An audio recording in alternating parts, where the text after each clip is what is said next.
At Thanksgiving dinner, I found a bill for every dish with my name on it. I noticed the bill tucked neatly beneath my dinner plate. At first, I thought it had been placed there by mistake. Then I looked around the table. Every place setting had a small white envelope. Every envelope was empty, except mine. Mine contained a neatly printed receipt listing every dish served that evening. Roasted turkey, sweet potato casserole, green bean casserole, pumpkin pie, wine, decorations, even the fresh flowers on the table. At the bottom, in bold letters, were 5 words that made my heart sink. Charge everything to Lorraine. My daughter-in-law smiled as if nothing was unusual. My son laughed softly and reached for another dinner roll. No one seemed surprised. No one looked uncomfortable, as if this had always been the plan. I simply folded the receipt, slipped it into my purse, and continued eating. They believed they knew exactly who I was. They were about to discover how wrong they had been. I'm glad you're here. Stay with me until the end of my story, and tell me in the comments where you're watching from. I always enjoy seeing how far these stories travel, and the wonderful people they connect. Thanksgiving had always been my favorite holiday. Christmas carried expectations. Birthdays often became complicated. But Thanksgiving was simple. It was supposed to be about gratitude, about family gathering around one table, sharing one meal, remembering that love mattered more than money. My late husband, Howard, used to say there were only 2 things every family should bring to Thanksgiving. An appetite, he'd laugh, carving the turkey with the confidence of a man who'd done it for 40 years, and a thankful heart. Howard had been gone for 6 years. A quiet heart attack one chilly October morning had taken him before either of us had time to imagine life without the other. Some mornings I still reached across the bed expecting to find him there. Grief changes over time. People often tell you it gets smaller. I don't believe that. Life simply grows around it. The empty space never disappears. You just learn to carry it more gracefully. Since Howard passed away, I had done everything I could to keep our family traditions alive. Not because anyone asked me to, because I believed traditions were the threads holding families together. I still baked his pecan pie recipe every November. I still polished the silver serving tray his mother had given us as newlyweds. I still folded cloth napkins instead of buying paper ones because Howard always said small details made ordinary dinners feel special. This year, however, Thanksgiving wasn't at my house. Sabrina insisted on hosting. "It'll be easier on you," she had said over the phone weeks earlier. "You've done enough over the years, Lorraine." Her voice sounded warm, thoughtful, almost affectionate. I remember smiling after we hung up. Maybe, I thought, things were finally changing. Maybe she was beginning to see me as family instead of an obligation. I even offered to bring only one dessert. Instead, she asked if I could prepare the turkey, and the stuffing, and the cranberry sauce, and my sweet potato casserole, because everyone loves yours. Then, 2 days before Thanksgiving, she called again. "Oh, and could you make your homemade dinner rolls too?" The bakery canceled our order. Of course I agreed. I always agreed. By Thanksgiving morning, my kitchen looked exactly as it had for the last 45 years. The turkey roasted slowly in the oven while cinnamon filled the air. Dinner rolls cooled on wire racks. Pies rested on the counter beneath clean linen towels. I packed everything carefully into insulated containers. The entire back seat of my SUV was filled with food. Looking back now, I realized something. I wasn't arriving as a guest. I was arriving as unpaid staff. Still, I drove to Garrett and Sabrina's beautiful suburban home with genuine excitement. The neighborhood was lined with maple trees dressed in brilliant shades of gold and crimson. Children laughed in front yards. Neighbors waved as they carried casseroles through front doors.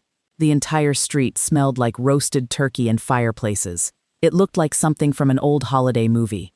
When I rang the bell, Maddie answered first. She wrapped her arms around me before I could even say hello. "I'm so glad you're here, Grandma."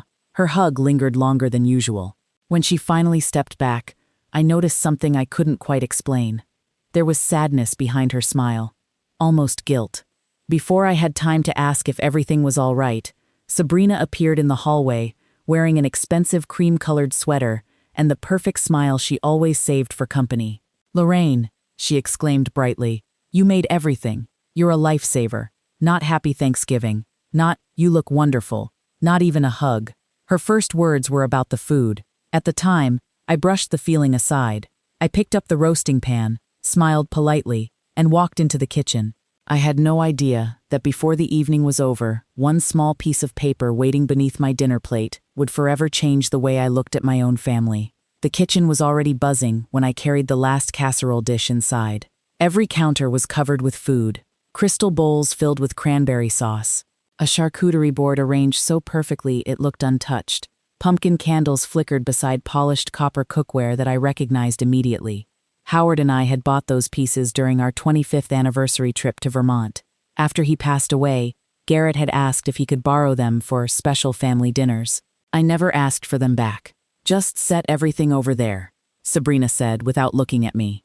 She was busy arranging tiny sprigs of rosemary on the serving platter as though she were preparing a magazine photo shoot.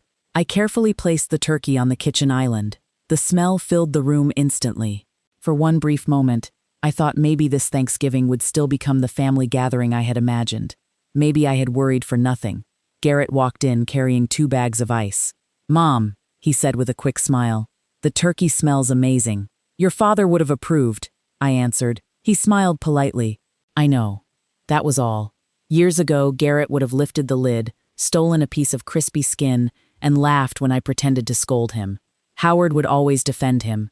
"Quality control," he'd joke. "Somebody has to make sure Lorraine didn't forget how to cook."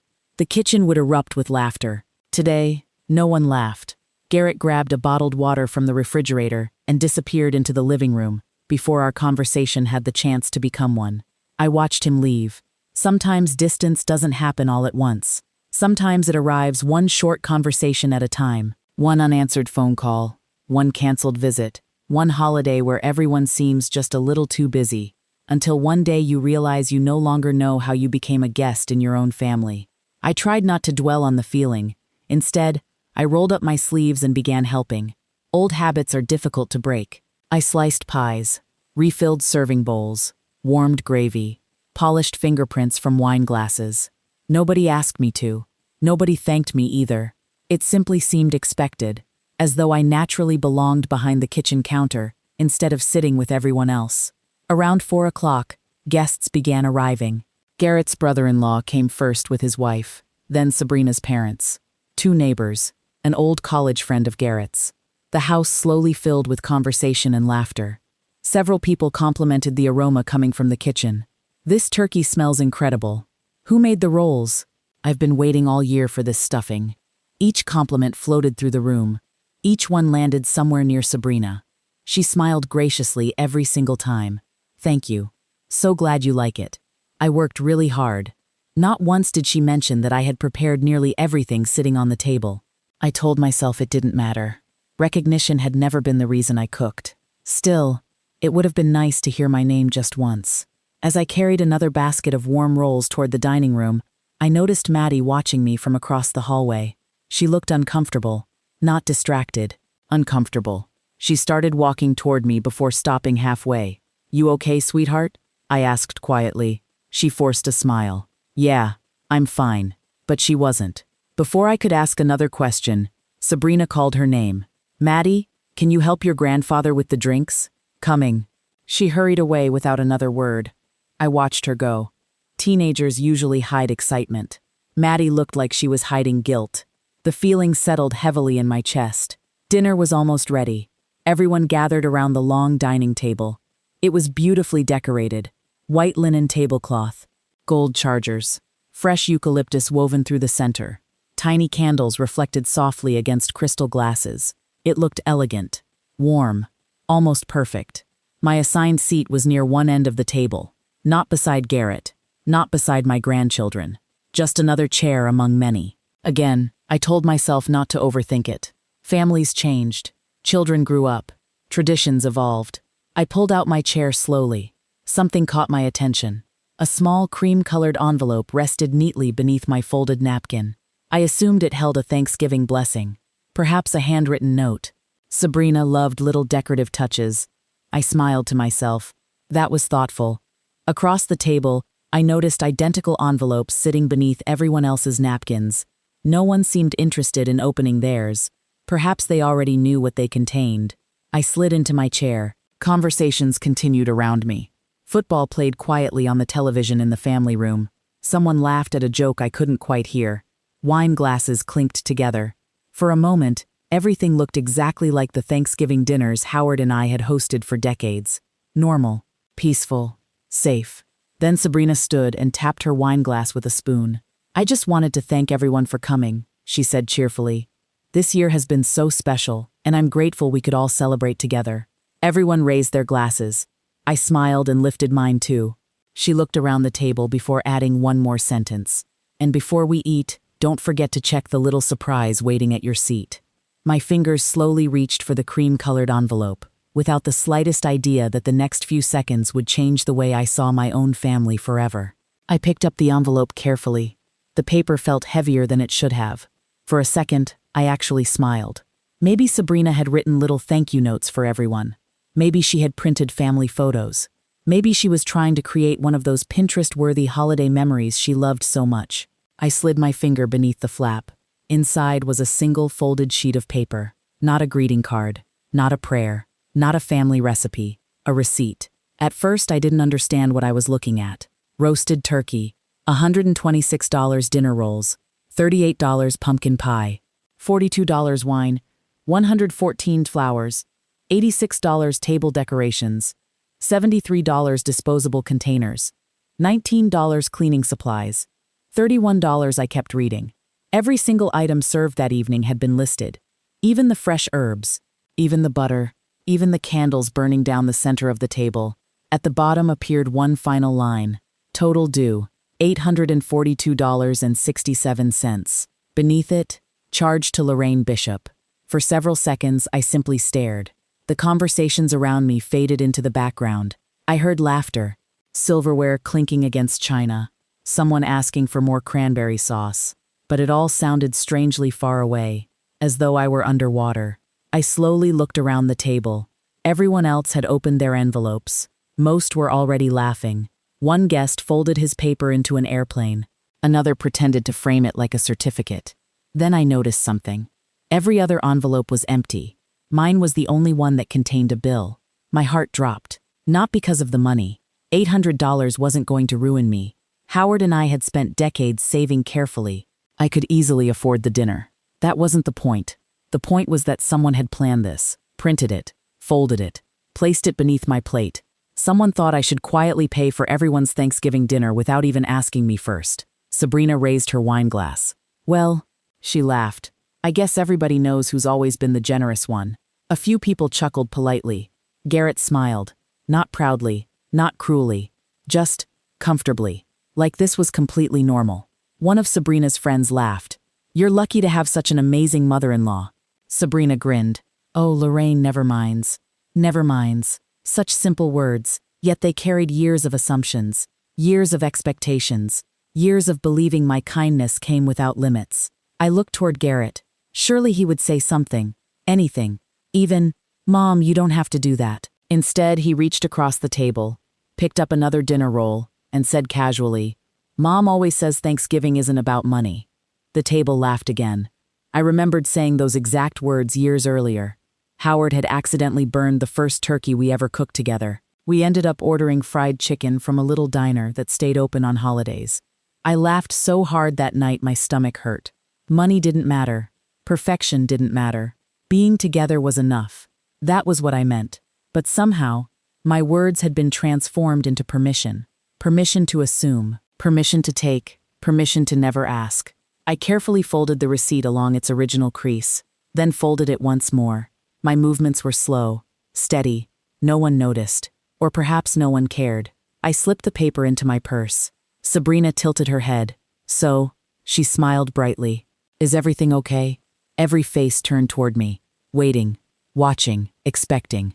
I smiled back. "It certainly has been memorable." She laughed. "I knew you'd appreciate my little surprise." Little surprise. I wondered how many days she had spent thinking about it, designing it, printing it. Did she imagine everyone laughing? Did she picture me reaching for my credit card immediately? Did she believe I would be grateful for the opportunity? I picked up my fork. The turkey is getting cold. For a brief second, disappointment crossed Sabrina's face. I think she expected an argument, or tears, maybe even embarrassment. Instead, I asked Garrett to pass the mashed potatoes. Conversation slowly returned. Football scores. Vacation plans. real estate prices, Christmas shopping. No one mentioned the receipt again. The strange thing about humiliation is that it rarely arrives with shouting.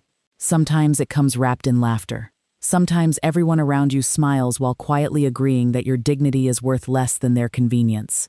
Halfway through dinner, I excused myself to refill my water. As I walked toward the kitchen, I heard chairs scraping behind me. Someone followed. It was Maddie. Grandma. Her voice was barely above a whisper. I turned around. She looked as though she hadn't enjoyed a single bite of dinner. "I'm so sorry." Those 4 words told me everything. "You knew?" I asked gently. Tears immediately filled her eyes. I tried to talk Mom out of it. She stared at the floor. She said it was just a funny family joke. Funny. I thought about that word. People often hide cruelty inside jokes. If the other person gets hurt, they accuse them of having no sense of humor. "Maddie." I touched her hand gently. "This wasn't your decision." She shook her head. "No." Then, she looked toward the dining room to make sure no one could hear us. There's something else." She swallowed hard. "I don't think tonight was ever really about Thanksgiving." A cold feeling settled in my chest. "What do you mean?" Maddie hesitated. Then she whispered the sentence that changed everything. "My mom told Dad this was just the first step, because after Christmas, she wants to ask you to start paying the mortgage too." Maddie's words stayed with me long after we returned to the dining room. "After Christmas, she wants to ask you to start paying the mortgage too." She didn't say it dramatically. She didn't cry. She simply sounded tired. Too tired for an 18-year-old. I reached over and squeezed her hand. "Thank you for telling me." She looked like she wanted to say something else. Instead, she gave a tiny nod and walked back to the table before anyone noticed she had been gone. I remained in the kitchen for another minute. I turned on the faucet and let cold water run over my hands. Not because they were dirty, because I needed something steady, something real. The water splashed quietly into the stainless steel sink while I stared out the window. The backyard was covered in golden leaves. Howard had planted the maple tree near the fence nearly 30 years earlier. Every Thanksgiving he would stand at that same kitchen window and say exactly the same thing. "Look at that tree, Lorraine. It loses every leaf every year, and every spring, it starts over." Back then, I thought he was talking about trees. Standing there, I wondered if he had really been talking about people. I took one slow breath and returned to the dining room. Nobody seemed concerned that I had been away. Garrett was discussing football with his brother-in-law. Sabrina was describing a luxury resort she wanted to visit next summer. Someone was pouring another glass of wine. The receipt already seemed forgotten by everyone except me. Dinner continued as though nothing unusual had happened. I listened more than I spoke. Sometimes silence teaches you more than questions ever can. "You know what would be nice?" Sabrina said while cutting another slice of pumpkin pie. "A beach vacation next winter." Her mother smiled. "Oh, absolutely. We've all earned one." Sabrina laughed. "If everybody chips in, it won't even be expensive." Then she looked directly at Garrett. "Well, most of us." Several people laughed. Garrett smiled awkwardly. He glanced toward me for just a second before looking away again. I had seen that look before. Not guilt. Avoidance. He knew exactly where the conversation was heading. Sabrina continued. "Retirement must be wonderful." She smiled at me. "No work. No deadlines. No real expenses." I met her eyes. "Retirement has expenses." She laughed softly. "You know what I mean." Did I? Apparently I didn't. Because somewhere along the way, my retirement had become everyone else's emergency fund. As dessert plates were cleared away, the conversations split into smaller groups. The men gathered around the television. The children disappeared upstairs. Only a handful of us remained near the dining table. I began stacking dishes automatically. "Lorraine?" Sabrina looked almost offended. "You're our guest. You don't have to clean." Her words sounded kind. Her actions said something entirely different.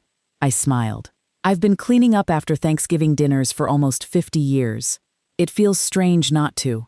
She nodded approvingly. "See? I knew you'd understand." "Understand what?" "That I should cook, serve, clean, and pay?"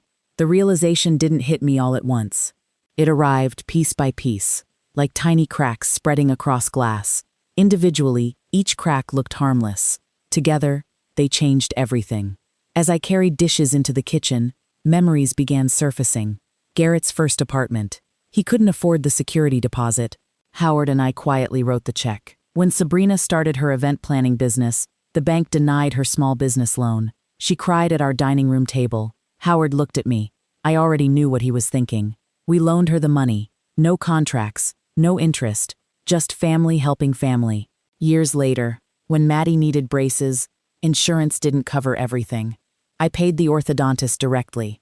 When Nolan broke his arm during baseball season, I covered the medical bills they couldn't manage. Every Christmas, every birthday, every graduation, every unexpected emergency. I never kept count. Because love doesn't keep score. Or at least, I believed it shouldn't. Now I wondered if everyone else had been keeping score all along. Not of what they owed me, of what they believed I would always give. While I rinsed the serving bowls, I heard Sabrina's voice drift in from the dining room. She wasn't whispering. She simply assumed I couldn't hear. It went better than I expected. Someone chuckled. "I told you Lorraine wouldn't make a scene," another voice asked. "So, did she agree?" Sabrina laughed confidently. "She doesn't have to. She never says no." I stopped washing the bowl. The warm water continued running over my hands. For years, I had mistaken predictability for reliability. To them, they weren't the same thing. Reliable meant someone you respected. Predictable meant someone you could use. I turned off the faucet, dried my hands carefully, folded the kitchen towel exactly the way Howard used to. Then I smiled to myself, not because I was happy, because for the first time all evening, everything made sense. The receipt, the jokes, the mortgage, the vacation. None of it had happened by accident. This wasn't one rude Thanksgiving. It was the natural result of years of expectations I had unknowingly helped create. And if I wanted my life to change, the first person who needed to change was me. As I reached for my purse on the kitchen chair, my fingers brushed against the folded receipt still tucked safely inside. I didn't throw it away. I didn't tear it up. I looked at it one more time before slipping it back into my purse. Some pieces of paper become evidence. I had a feeling this one eventually would. I drove home just after 9 that evening. The insulated containers sat empty in the back of my SUV. The pies were gone. The turkey platter was clean. Even the dinner rolls had disappeared. Everything I had spent 2 days preparing had been enjoyed. Everything except my peace of mind. The drive usually took 25 minutes. That night it felt much longer. Neighborhoods dressed in Christmas lights blurred past my windshield. Families gathered around glowing dining room tables. Children chased one another across front lawns. At every red light, I found myself thinking about Howard. Not because I needed someone to rescue me, because I wanted to know what he would have said. Howard was never a loud man. He didn't believe every problem required a confrontation. He believed most problems required clarity. "People usually tell you who they are," he often said. "The hard part is believing them." For years, I had chosen the kinder explanation. Garrett forgot to call because he was busy. Sabrina didn't thank me because she was overwhelmed. The grandchildren were distracted because they were growing up. Every disappointment had an excuse. Every hurt feeling had a reasonable explanation. Until Thanksgiving, there was no misunderstanding hidden inside that receipt. Someone had designed it, printed it, folded it, placed it beneath my plate. Kindness had finally run out of excuses. When I pulled into my driveway, my little brick house looked exactly as it always had. The porch light glowed softly. Howard's wind chimes moved gently in the cold November breeze. The maple tree in the front yard had already lost most of its leaves. For the first time all day, I felt myself breathe normally. Home still felt like home. Inside, the silence greeted me like an old friend. I hung my coat in the hallway, set my purse on the kitchen counter. Then I made myself a cup of chamomile tea. Not because I wanted tea, because routine has a way of calming a restless mind. I carried the mug into the living room and sat in Howard's favorite chair. His photograph rested on the bookshelf nearby. It had been taken during our 40th wedding anniversary. He was laughing at something I had said. Whoever took the picture had captured the exact expression that made me fall in love with him decades earlier. Warm, patient, steady. "I wish you were here," I whispered. The room answered with silence. After several minutes, I opened my purse and removed the folded receipt. I laid it flat on the coffee table. The paper looked harmless, ordinary, no different from the grocery receipts tucked inside my wallet. Yet somehow it carried the weight of an entire relationship. I read every line again. Turkey, flowers, wine, decorations, cleaning supplies. At the bottom, charge to Lorraine Bishop. Then another memory surfaced.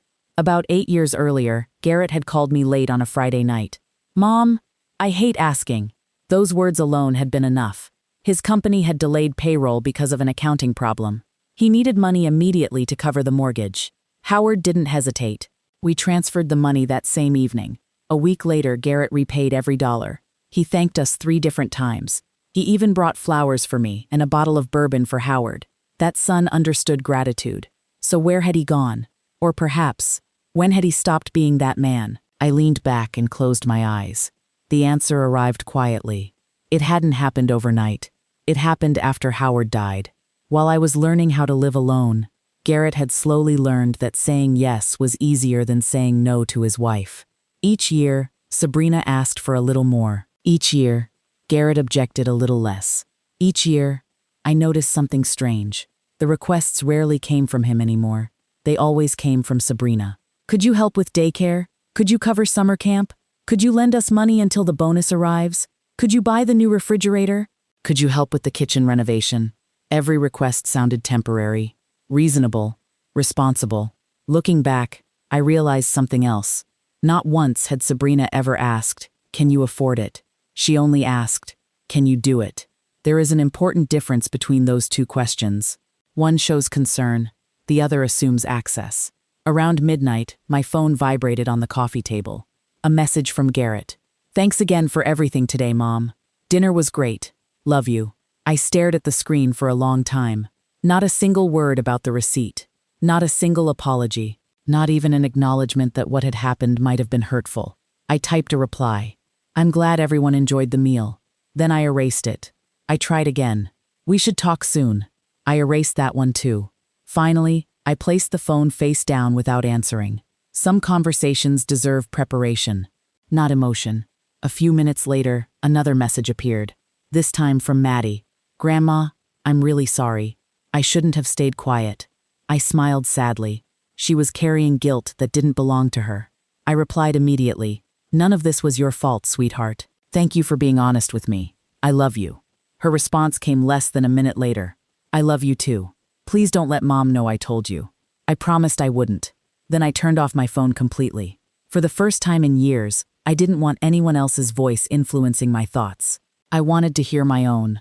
I picked up the receipt once more and carefully placed it inside a small leather folder where I kept important documents, insurance papers, property records, Howard's military service certificate. It seemed like an unusual place for a restaurant-style bill, but deep inside, I knew it no longer represented dinner. It represented a turning point. The next morning, before I did anything else, I reached for my address book. There was one name I hadn't called in a very long time. Judith Mercer. Howard and I had trusted her with every legal document we had ever signed. As I pressed the first number, I wasn't calling because I wanted revenge. I was calling because I had finally decided something. Kindness without boundaries eventually becomes permission, and I was finished giving that permission. The next morning felt unusually quiet, not peaceful, deliberate. For the first time in years, I wasn't planning someone else's schedule before my own. I wasn't wondering whether Garrett needed help with another project. I wasn't checking my calendar to see if Sabrina had texted another last-minute favor. I simply made breakfast. 1 slice of whole wheat toast, a boiled egg, black coffee, the same breakfast Howard and I had shared for nearly 30 years. As I sat by the kitchen window, the leather folder rested beside my coffee cup. Inside was the Thanksgiving receipt. I hadn't looked at it again. I didn't need to. Its purpose had changed. It was no longer something that hurt me. It reminded me why I was making today's phone call.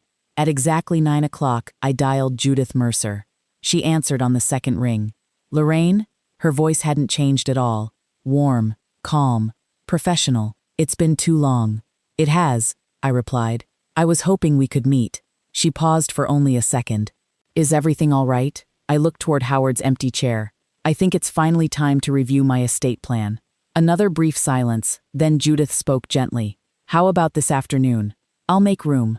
3 hours later, I walked into her office downtown.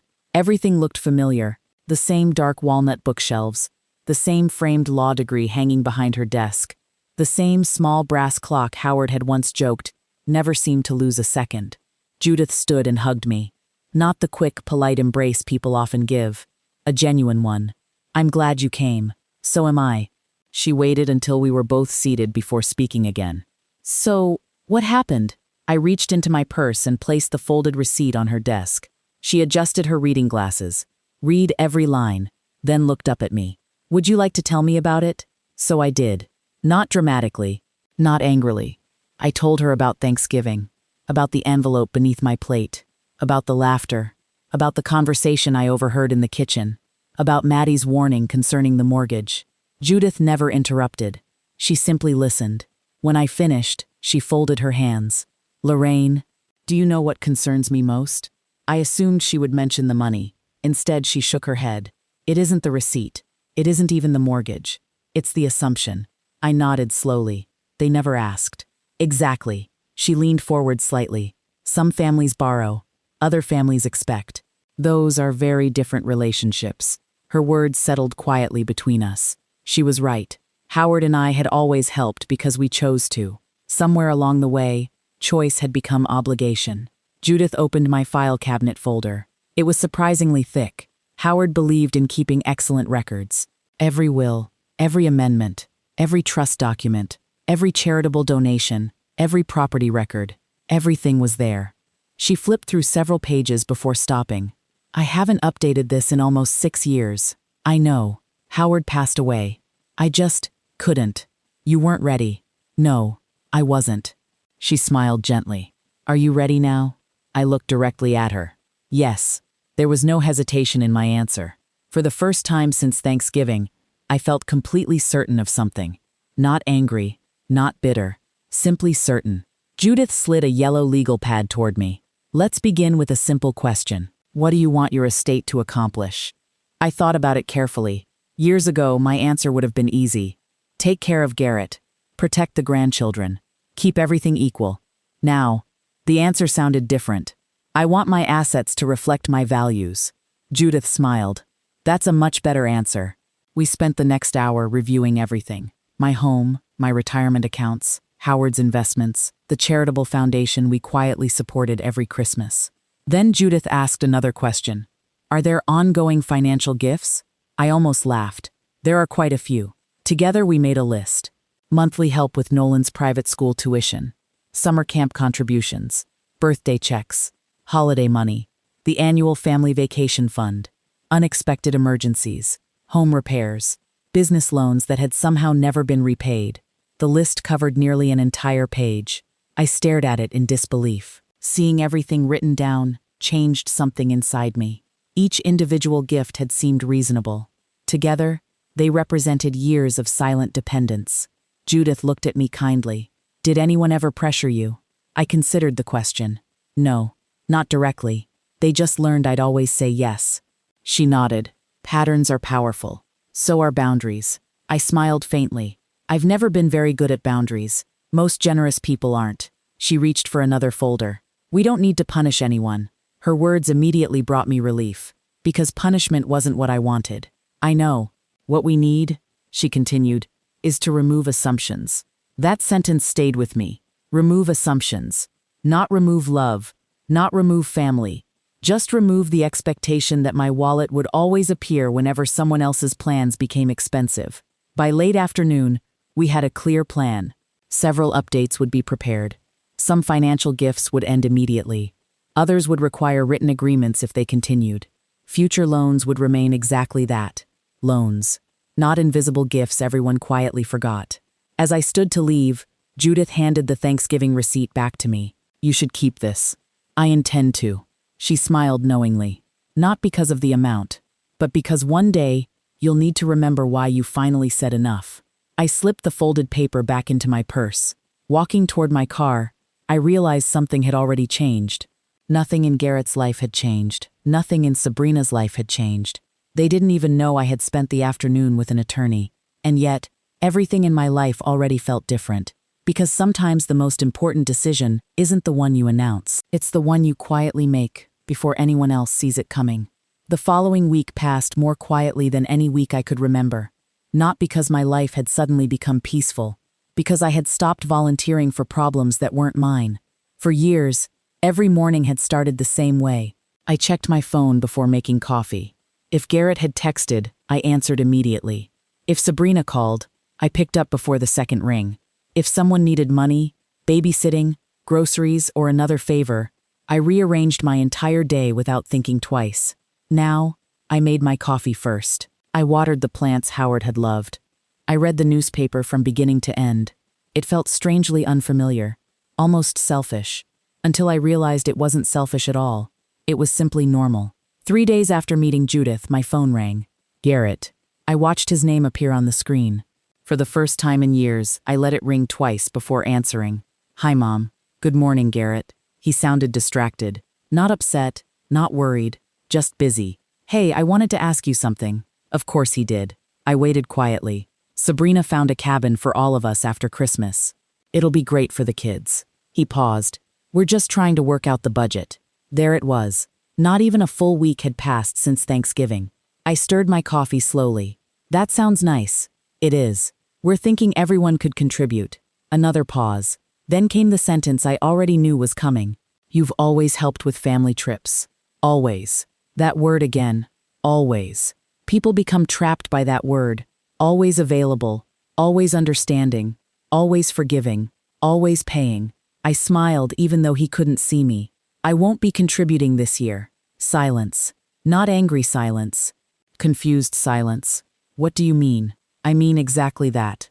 I'm not paying for the cabin. He laughed softly. I wasn't asking you to pay for all of it. I know. I still won't be contributing. Another silence. Longer this time. Is everything okay? The question almost made me laugh. He noticed something was wrong, only after hearing the word no. I've decided to review my finances. I'm simplifying a few things. Oh, his voice lost its confidence. I guess that's your decision. It is. We exchanged another minute of polite conversation before hanging up. No argument. No accusation. Just confusion. That evening, Maddie called. Grandma? Hi, sweetheart. Her voice immediately relaxed. I was worried. About what? Dad looked really stressed after talking to you. I hope I didn't upset him. You didn't. I smiled. People sometimes mistake boundaries for rejection. She was quiet for a moment. I think Dad has forgotten that you're retired. I think your dad forgot I'm a person before I'm a provider. She didn't answer immediately. Finally, she whispered, I think you're right. Before hanging up, she asked if she could visit me the following Saturday.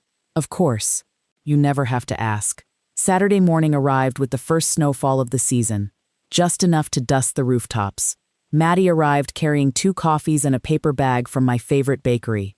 I figured you shouldn't have to bake today. I laughed. Your grandfather would have approved. She smiled. I miss him. So do I. We spent nearly an hour talking about college applications, books she had been reading, and the photography class she loved. It struck me how little our conversations had to do with money. There were no requests, no expectations, just 2 people enjoying each other's company. Eventually, she became quiet. I need to tell you something. I set down my coffee. What is it? Mom's upset. I assumed she might be. Maddie nodded. She keeps saying you embarrassed Dad. I frowned slightly.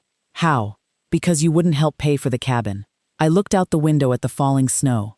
I didn't embarrass your father, I simply answered honestly. I know. She hesitated. But Grandma, Mom doesn't think this is just about the trip. I waited. She thinks somebody talked you into changing. I smiled gently. No one changed my mind. I finally listened to it. When I was little, I thought you just loved buying things for everybody. But when I got older, she looked down at her coffee cup. I realized nobody ever asked if you wanted to. Children notice far more than adults realize, even when they stay silent. Especially then. She reached into her purse. I almost didn't bring this. She slid a folded piece of paper across the table. It was a printed spreadsheet. Household expenses, mortgage balance, credit card debt, vacation savings. Across the top, in Sabrina's handwriting, someone had written, possible help from Lorraine. Below it were several categories. Mortgage assistance, summer vacation, kitchen remodel, holiday gifts, emergency fund. Beside each item was an estimated dollar amount. Not requested. Already budgeted. As though my money had become another income source before anyone had even spoken to me. I stared at the page without saying a word. Maddie's eyes filled with tears. I found it on Mom's desk last month. I took a picture before she threw it away. I thought maybe, she swallowed hard, maybe one day you'd need to know. I carefully folded the paper, placed it beside the Thanksgiving receipt inside my leather folder. 2 pieces of paper, one from Thanksgiving, one from weeks before. Neither contained anything legally important, but together, they revealed something far more valuable than numbers. They revealed intention. I looked at Maddie and smiled. Thank you. She looked worried.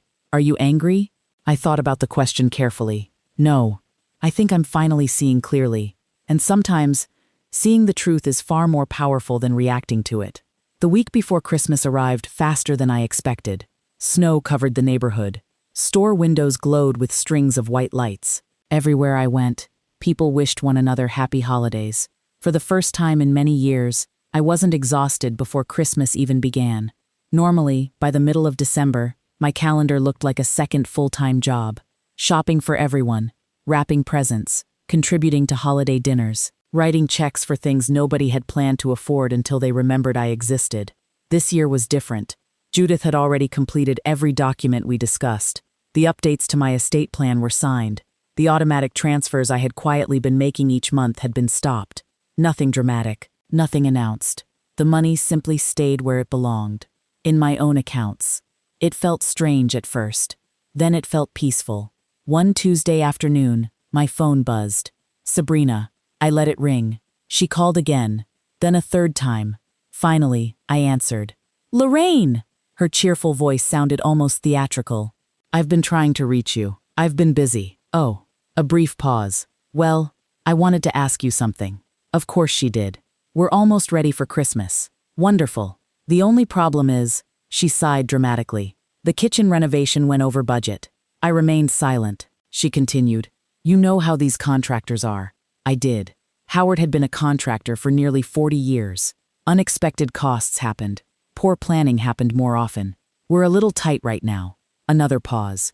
I was wondering if you could help us out just until tax season. There it was. The request had finally arrived, exactly as Maddie had predicted. I looked out my living room window. A pair of cardinals landed on the bird feeder Howard built years ago. I smiled without realizing it. Lorraine? Sabrina asked again. Are you still there? I am. So, what do you think?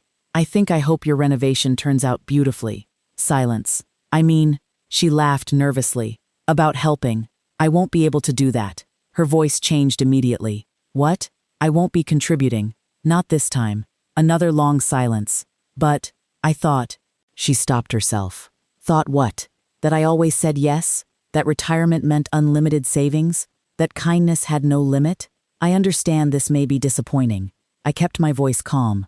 But my financial priorities have changed. She sounded genuinely confused. Did something happen? Yes. What? I started paying closer attention. She didn't answer. For several seconds, neither of us spoke. Finally, she forced a small laugh.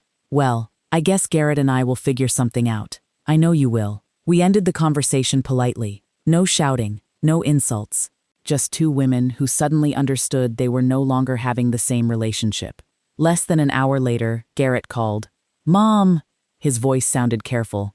Sabrina said you turned her down. I did. Can I ask why? You can. Another pause. I've decided I'm no longer financing expenses that aren't mine. He sighed heavily. It's just temporary. So were the last 10 temporary situations. Silence. I heard him breathing on the other end of the phone. I didn't realize you felt that way. I know. That sentence carried more truth than anything else I could have said. He really hadn't realized. Because people rarely notice a bridge while they're comfortably walking across it every day. They only notice after it's gone. I never wanted you to feel used. I believe you. And yet, neither of us finished the sentence. There wasn't any need. The truth had already arrived. A few days later, I received an invitation to Christmas dinner. It came by text.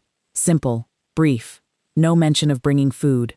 No mention of desserts. No requests. Just an address and a time. I stared at the message for a while. Then I smiled. Not because everything had been repaired. It hadn't. Because something had changed. For the first time in years.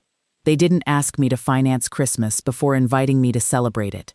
Whether that change came from respect or necessity, I couldn't say. Perhaps it was a little of both. Christmas Eve arrived cold and bright. Before leaving the house, I opened the leather folder one more time. Inside were the 2 papers that had quietly changed my life: the Thanksgiving receipt and Sabrina's handwritten budget labeled, "Possible help from Lorraine." I looked at both for only a moment. Then I closed the folder, locked it inside my desk drawer. I didn't need to carry those papers with me anymore. I already carried the lesson. Howard used to tell Garrett something whenever he learned to ride a bicycle: if you lean too far in one direction, eventually you'll fall. For years, my family had leaned entirely on me, not because they were cruel, because I had never taught them to balance on their own. That was about to change. And although none of them knew it yet, Christmas dinner would become the first holiday where they would finally meet a different version of Lorraine Bishop. Christmas dinner felt different from the moment I walked through the front door. Not warmer, not colder, simply quieter. There were no stacks of grocery bags waiting for me in the hallway, no roasting pan to carry. No one greeted me by asking what I had cooked. For the first time in years, I arrived carrying nothing except a small tin of homemade peppermint cookies for the grandchildren. A gift, not an obligation. Maddie opened the door. Her face brightened the instant she saw me. "Merry Christmas, Grandma." "Merry Christmas, sweetheart." She hugged me tightly. This time there was no sadness hiding behind her smile, only relief. When I stepped inside, Garrett walked over almost immediately. He looked tired, older than he had only a month earlier. "Mom, Merry Christmas. Merry Christmas." For a moment, neither of us knew what to say. Then he surprised me. "I'm glad you came. So am I." It wasn't much, but after weeks of silence and uncomfortable conversations, honesty felt far more valuable than long speeches. Dinner was simpler than previous years. No extravagant decorations, no expensive centerpieces, no imported wine. Just roast beef, mashed potatoes, vegetables, homemade bread, and conversation. Nobody complained. In fact, everyone seemed to enjoy themselves more. Halfway through dinner, Nolan looked around the table. "This is actually really nice." Everyone laughed softly. Children often speak truths adults spend years avoiding. After dessert, Garrett asked if we could talk. Just the 2 of us. We stepped onto the back porch. Snow covered the yard. The maple tree stood quietly beneath a pale winter moon. For a long time, Garrett said nothing. Finally, he spoke. "I owe you an apology." I looked at him. He wasn't reading from a script. He wasn't trying to defend himself. He simply looked ashamed. "I should have said something at Thanksgiving. Yes, I knew the receipt was wrong. I know. He sighed deeply. "I didn't want another argument with Sabrina." There it was. Not greed, not hatred. Cowardice. Sometimes families aren't broken by cruelty. Sometimes they're broken by silence. I kept telling myself it wasn't a big deal, he continued. But after you stopped saying yes to everything, I started noticing how often we'd expected it. His voice cracked. "I don't know when I stopped seeing what you were carrying." I smiled gently. Neither did I. Snowflakes drifted slowly between us. Howard used to say winter had a way of making people tell the truth. Perhaps he had been right. Garrett looked at me again. "I don't expect things to go back to the way they were." "They won't." "I know." Another silence settled comfortably between us. Then he asked the question I had been waiting for. "Can you forgive me?" I thought carefully before answering. Forgiveness is often misunderstood. People think it means pretending nothing happened. It doesn't. Forgiveness simply means refusing to carry bitterness any longer. I already have. His eyes filled with tears. But forgiveness doesn't erase consequences. He nodded slowly. "I understand. And trust," I continued gently, "takes time. It should." For the first time in years, we weren't talking about money. We were talking about responsibility. When we returned inside, I noticed Sabrina watching us from across the living room. She looked uncertain, almost uncomfortable. She walked toward me, carrying 2 cups of coffee. "I made this the way you like it." It was a small gesture, perhaps sincere, perhaps not. I accepted the cup anyway. "Thank you." She hesitated. "I've been doing a lot of thinking." "So have I." Another awkward silence. Then she quietly said, "I'm sorry about Thanksgiving." Not, "I'm sorry you were offended." Not, "It was only a joke." Simply, "I'm sorry." It wasn't a perfect apology, but it was an honest beginning. I smiled politely. "I appreciate you saying that." Neither of us mentioned the receipt. We didn't need to. Some lessons never have to be repeated once they're learned. A few weeks later, Judith called to let me know every document had been finalized. My estate reflected exactly what I wanted. Not punishment, not revenge, just clarity. The grandchildren would always have educational support. Charities Howard and I loved would continue receiving donations. And every adult in the family would stand on their own feet, exactly as Howard and I had done when we were young. Months passed. Spring arrived.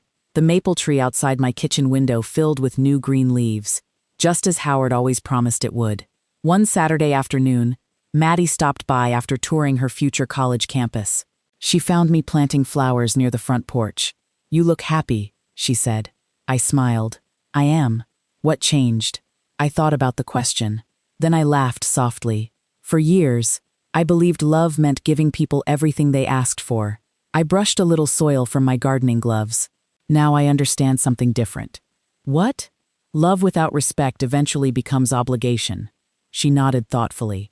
"I'll remember that. I hope you do. Because boundaries don't push good people away. They reveal who truly wants to stay."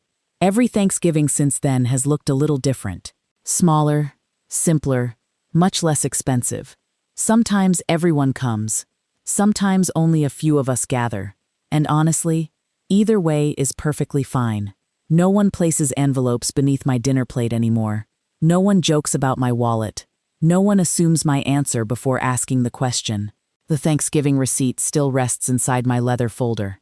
Not because I need evidence. Not because I want to remember the hurt.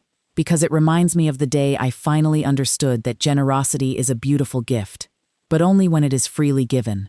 Family should never send you the bill for belonging. And the greatest gift I ever gave myself wasn't money. It was learning that saying no to being used allowed me to finally say yes to living with peace. Looking back now, I don't regret every dollar I gave my family. I only regret believing that love had to be proven by constantly saying yes. The day I finally learned to set boundaries, I didn't lose my family. I discovered which relationships were built on love and which ones were built on expectation. If my story reminds you of anything, let it be this. Generosity is a gift, but your dignity should never be part of the price you pay for belonging.